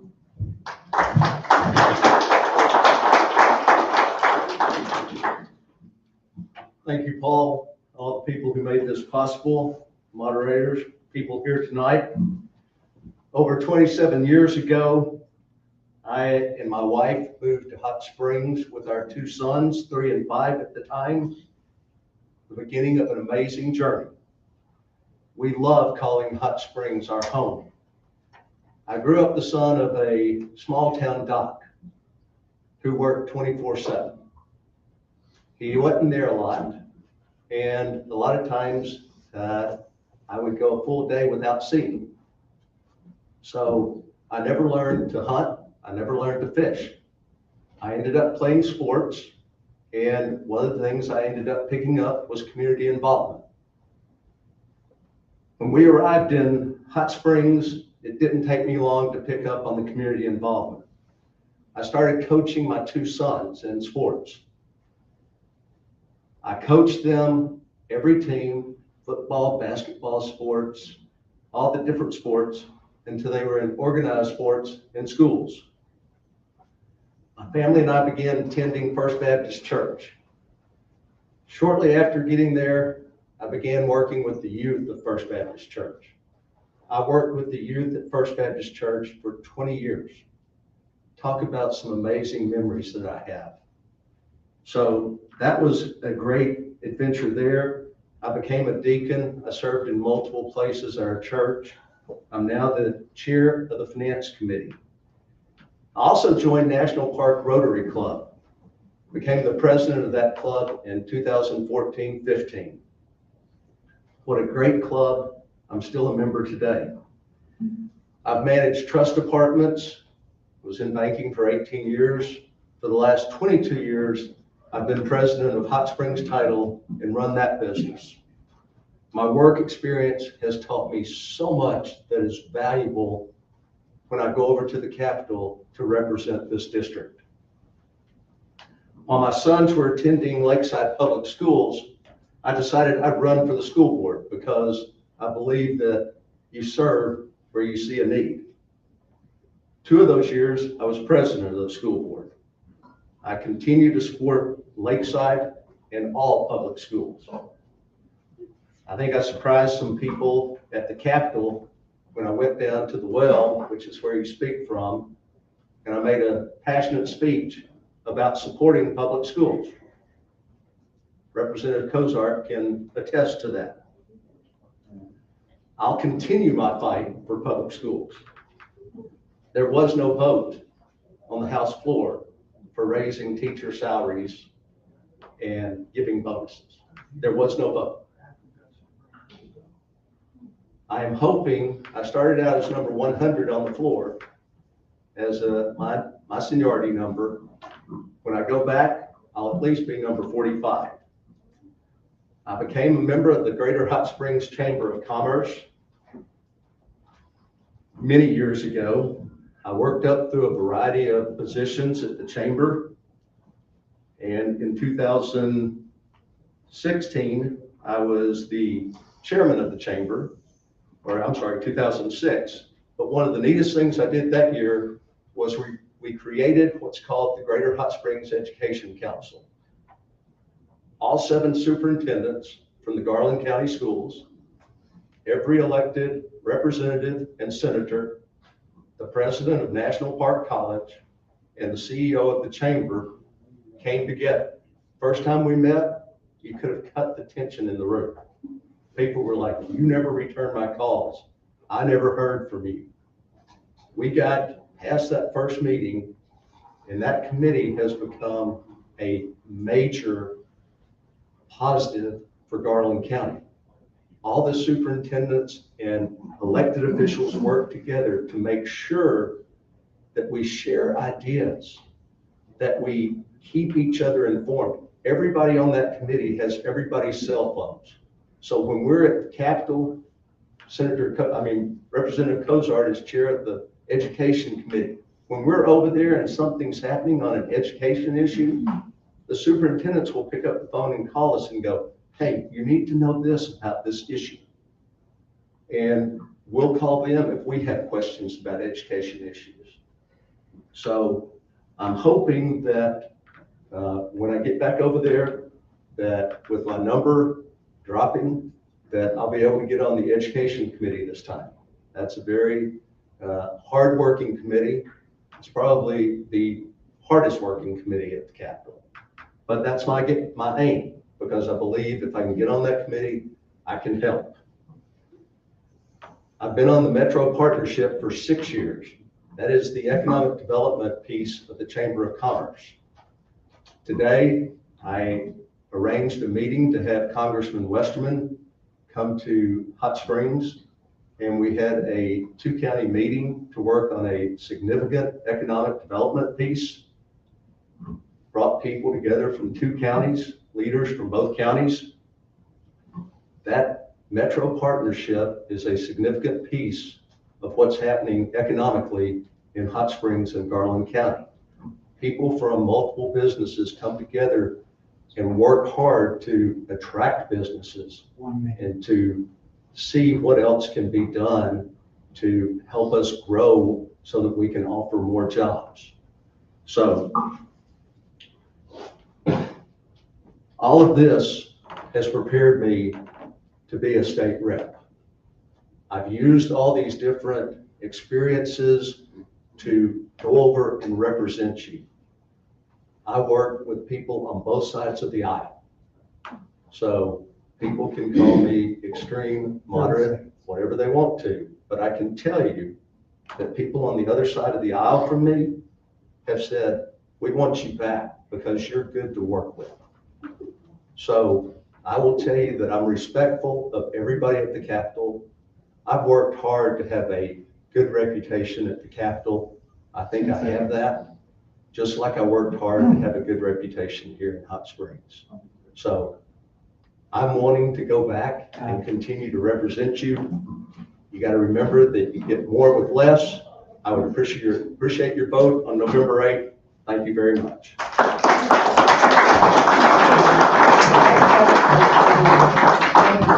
Thank you, Mr. Warren. We will now look at representatives for District 91, state representative. We will start with our incumbent, Mr. Bruce Colsart of the Republican Party.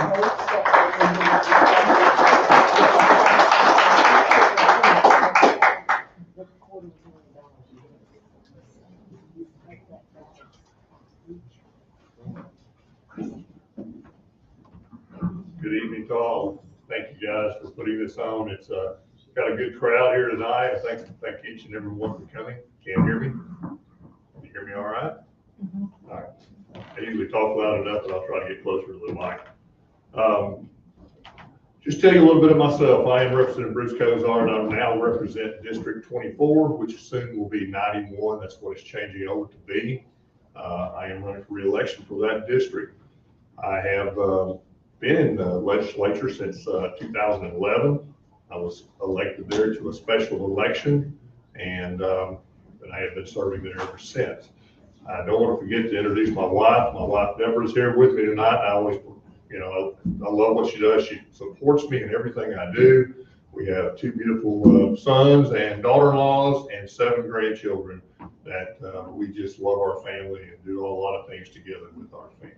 So a little bit more about myself. I'm a Garland County resident, born and raised in Piercy, Arkansas, moved to Hot Springs area a little closer in. Went to Lake Hamilton School. That's where Deb and I met, and got to be dated a little bit, ended up getting married after we got out of high school. I am a general contractor. I do building and remodeling, commercial and residential.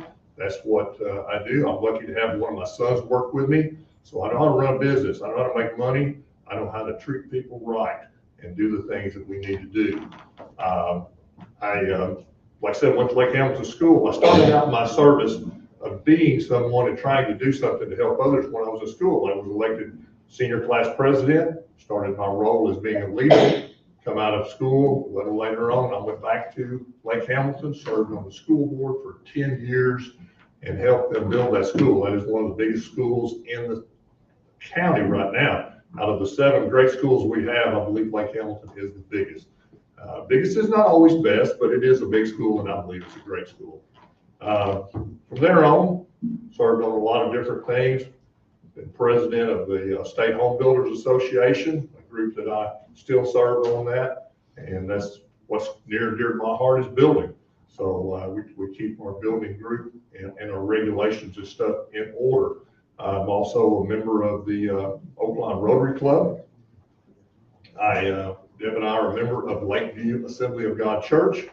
My dad was a pastor, Pentecostal pastor, for 50 years before he passed away. So I grew up in church. I slept under the pews. I climbed on them. I did everything that you could do wrong. And my pastor, didn't really want me to do, but I probably did it when I was young. So we have continued on in church and are blessed with our boys going to church with us. And it's a great thing to be a Christian. Legislature, I serve on numerous committees. I serve on the Education Committee, serve on the State Agency Committee. I serve on ALC, which is Arkansas Legislative Council. I have about 4 committees I serve on that. Claims Review, I'm the co-chair of that. Occupational Licensing, vice chair of that. Rules and Regulations, I'm just a member on that committee. And Higher Ed Subcommittee. And so there's a lot to do when you get elected and you build your seniority down to where we're at. There's all kinds of committees that you could serve on more than that, but I kind of have to limit myself because I still work my job. So it's hard, but I love to serve my community, the people in my district, and the people of this state. Many times I have people that call me about things and they'll say, "Are you my rep?" I said, "Where do you live?" So they'll tell me where they live. I said, "No, you're not, but what do you need?" And so we'll go from there and we start talking, and whatever they need, I call somebody in Little Rock, call my constituent service, and I'll say, "Shannon, can you help this person out? I'm gonna send you their name and number. Can you call them and get it, see if you can get it done?" And so it's not just about just the people here in District 24 or District 91. It's about the people in the state of Arkansas. That's who we represent. and I think we do a good job of it. We've had a lot of things that we've accomplished in the years that I've been there. It's hard to define everything we've done. Some of the legislation I ran that I'm real proud of, I don't like to brag on myself, and I'm not trying to, but I think it was very important to the people of Garland County that we ran a bill, had a lot of help. It wasn't just me, I just happened to be the main sponsor of it, was to the ETJ, which is extraterritorial jurisdiction. We ran that to take back the 5-mile limit that the city had on the people in Garland County for planning and holding them up so they couldn't do anything around their houses without going through the city. So we pulled that back to 1 mile. We did that in 2013. And that has been great for people in the county to be able to build, to be able to have a dog, a cow, a horse, whatever they wanted to do. They were not regulated by the city to have to ask for those things. So I was kind of proud of all the people that helped us get that done. Some of the other things, just recently, our School Safety Act, we're now going into the time frame that we worry about our schools and safety. We worry about our businesses. We worry about a lot of things, but right now we're worried about our schools and the safety problems that we have in our schools. So there's a lot of different things that schools are doing across the state to prepare for that. Shooter safety, all kinds of different classes that people are coming in and putting those on. Lake Hamilton just had one recently. I think Lakeside's got one planned to do, but we've got to get our schools safer. Now, we have a lot of schools that have their own security teams that work on that, but we need everybody to know what's going on. So we have some new money, the $50 million that the governor promised us to do that. We have that set in reserve funds to implement that to the schools this coming next year. So we'll have that out and with a plan on what to do with that. When the governor put it out there, he had no plan for that. But now we have a plan to do that with school safety. So there's a lot of things going on. Teacher salaries, yes, that's something we're working on. It comes out next week. Our adequacy study, we'll sit down on the 3rd and the 4th, and we'll go over that, and we will have a plan right after that, which will be done and give to the governor by November 1st. Appreciate you both. Bruce Kazar, thank you.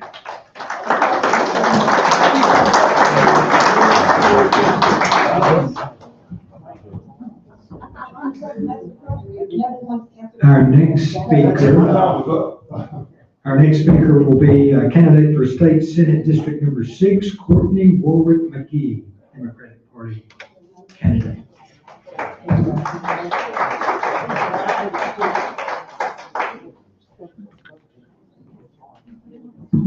Thank y'all, the ones who stayed. We lost a few out of the audience, but that's okay. I appreciate y'all.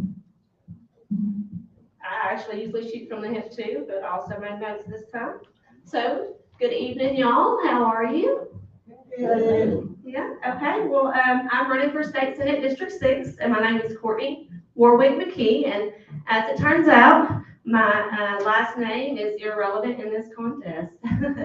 So I would like you guys to call me Courtney or Court, but one caveat, you cannot say it with a U or ever write it with a U. Now, my mom said she spelled it that way because she thought it was cute. And I kind of think it is cuter, but I don't know if that's the whole story because she also spelled my middle name wrong. Anyways, she's watching tonight, so I want to leave her alone. But she happens to be a very strong woman, and she raised a very strong woman. And I appreciate that she's watching tonight, so hi, Mom. So as a child, the causes that were first near and dear to me were endangered animals. So, you know, that was before kindergarten.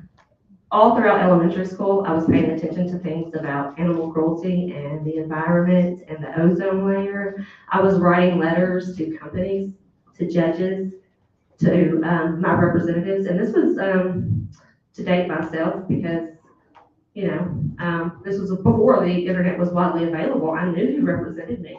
So my point about this is that I started paying attention to policy at a very young age. In fact, my 7th grade geography teacher, she pointed me out in class one day. She said, "You're going to be a politician." I was like, "No, I'm not. I'm going to be a marine biologist." And, you know, it was weird because, you know, at 13, I really thought I knew everything. Were any of y'all like that? No? Well, y'all must have all been prom queen and king. I wasn't, but that's cool. Kudos to you guys.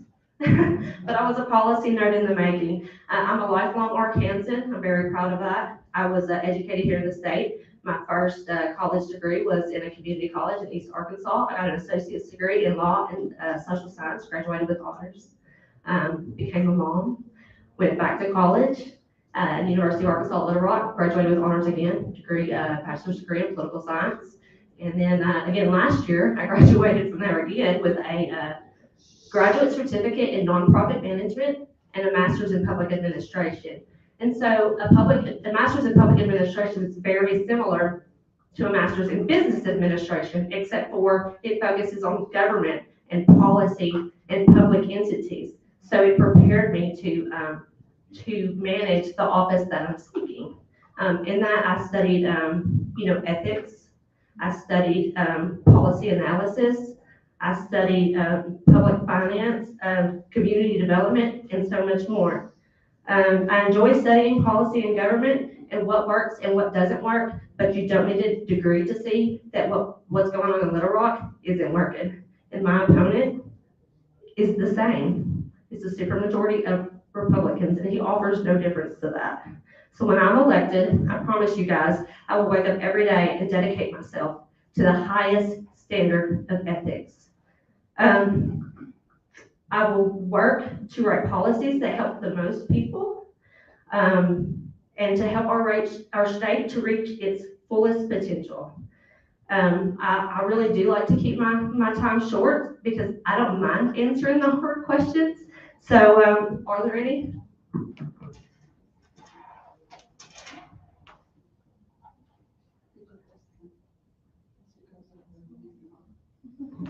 All right, guys. Well, thank you again so much. If you do have some questions, I'm happy to take them. Look me up. Courtney Warwick McKee. I appreciate your vote and I appreciate your time tonight. Thank you.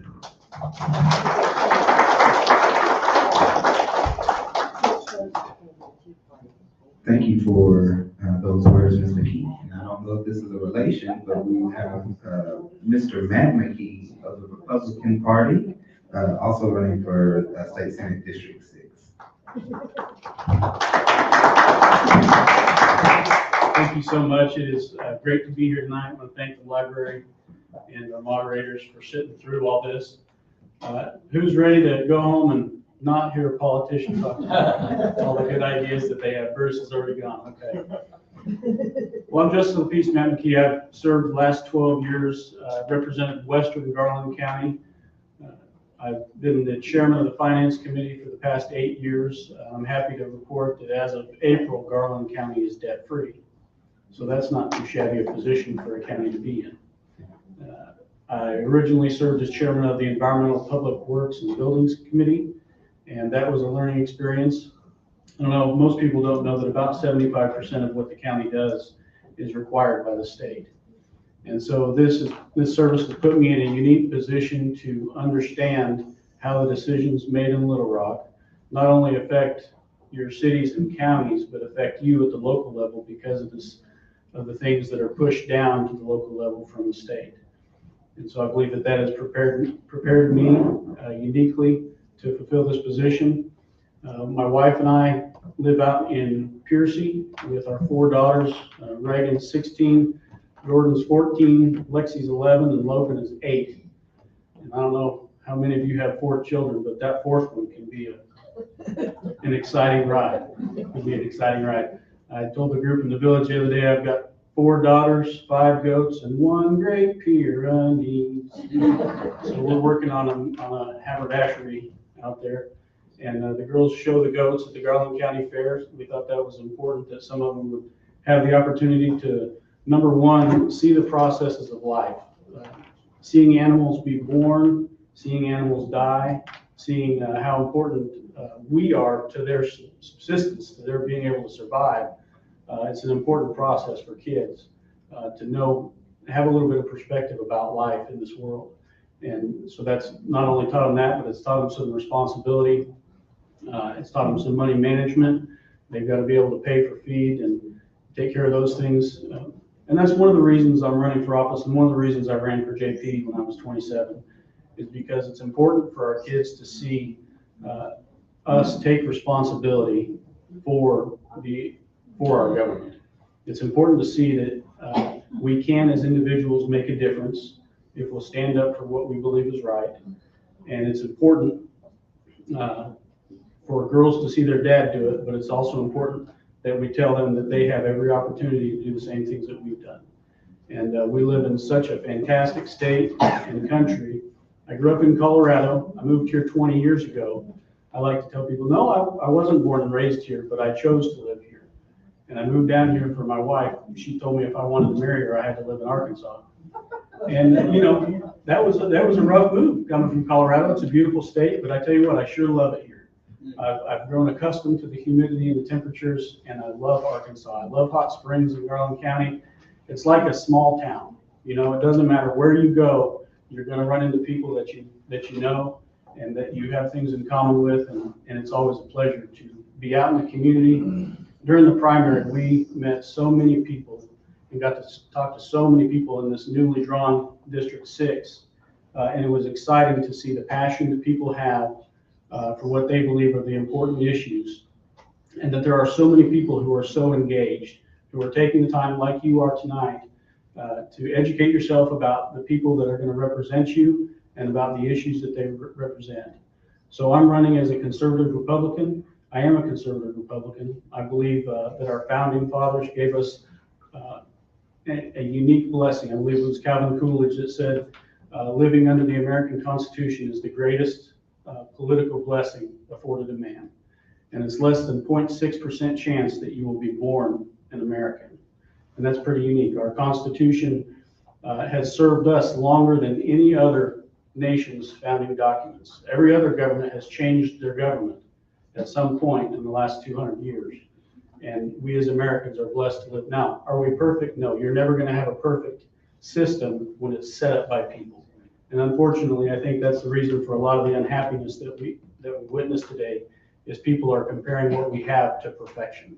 And unfortunately, that just doesn't work. So I want to go to Little Rock. I want to represent you. I believe governments are implemented to protect our rights, to protect the things that God blessed us with, whether it's life, liberty, and the pursuit of happiness, or whether it's your right to keep and bear arms, whether it's your right to keep and own a business and be able to keep the bread that you've earned and not have it taken and given to somebody who's not working, not have it taken and used for some far-flung project or bridge to nowhere, because I believe that the effort and the intellectual energy that you expend to provide for your family is worth protecting. And I believe those are things that are important. That's one of the reasons I want to go.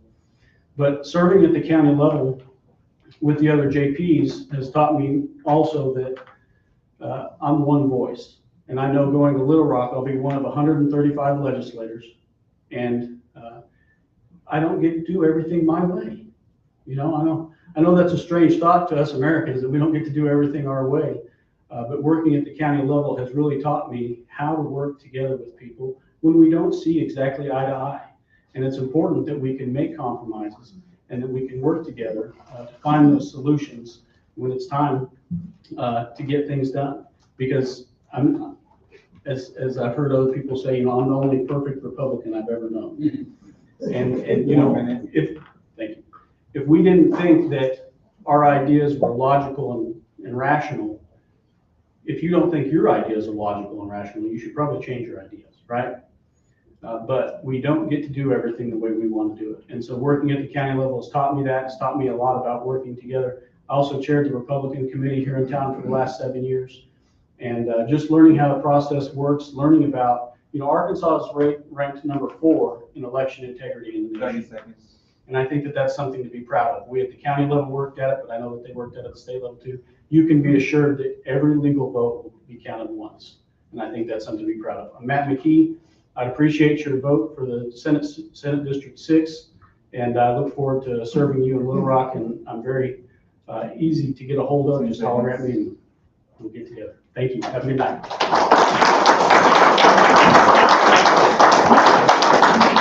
I believe that concludes all of our candidates. Thank you, each and every one of you, for sharing with us tonight. Thank you, listeners. Back to Mr. Parker.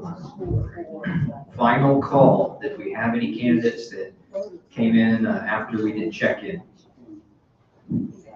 All right, good. Okay, well, I want to thank our moderators. Let's give them a round of applause.